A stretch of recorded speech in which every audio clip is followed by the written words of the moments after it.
കേരളത്തിലേക്ക് വരുമ്പോൾ ഇവിടെ സ്റ്റുഡിയോകളൊന്നും അത്ര ക്ലച്ച് പിടിച്ചില്ല എന്ന് തന്നെ പറയാം.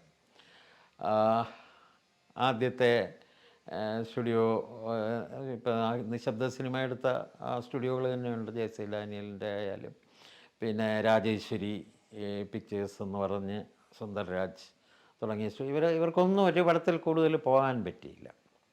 അതിന് ശേഷമാണ് ഒരു ശരിയായ സ്റ്റുഡിയോ എന്ന രൂപത്തിൽ ഉദയ വരുന്നത്.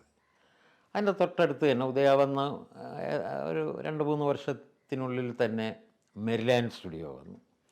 ഈ 2 സ്റ്റുഡിയോകളും തന്നെയാണ് ഇവിടെ നിലയുറപ്പിച്ച സ്റ്റുഡിയോകൾ. അതിനുശേഷം സ്റ്റുഡിയോകൾ തുടങ്ങാൻ ചില യത്നങ്ങളുണ്ടായി. അജന്ത സ്റ്റുഡിയോ എന്ന പേരിൽ ആലുവയിൽ സഹകരണ മേഖലയിലൊരു സ്റ്റുഡിയോ തുടങ്ങി. അവരൊരു 1-2 പടങ്ങൾ, ഇപ്പോൾ മാപ്പുസാക്ഷി, അങ്ങനെ 1-2 പടങ്ങൾ അവർ എടുത്തു.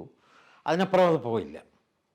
അതുപോലെ ശ്രീകൃഷ്ണ സ്റ്റുഡിയോ തിരുവനന്തപുരം, അതും പോയി, പിന്നീട് പ്രവർത്തനം പോയില്ല. ചിത്രലേഖ ഫിലിം സ്റ്റുഡിയോ വളരെ പ്രതീക്ഷയുള്ള ഒരു സ്റ്റുഡിയോ ആയിരുന്നു.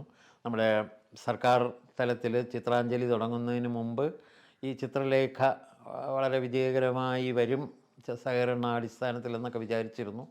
പക്ഷേ അതും വലിയ കാര്യങ്ങളൊന്നും നടക്കാത്ത കൊടിയേറ്റം എന്ന സിനിമയോടുകൂടി തന്നെ അതിൻ്റെ പ്രവർത്തനങ്ങൾ നിലച്ചു പോവുകയാണ് ഉണ്ടായത്.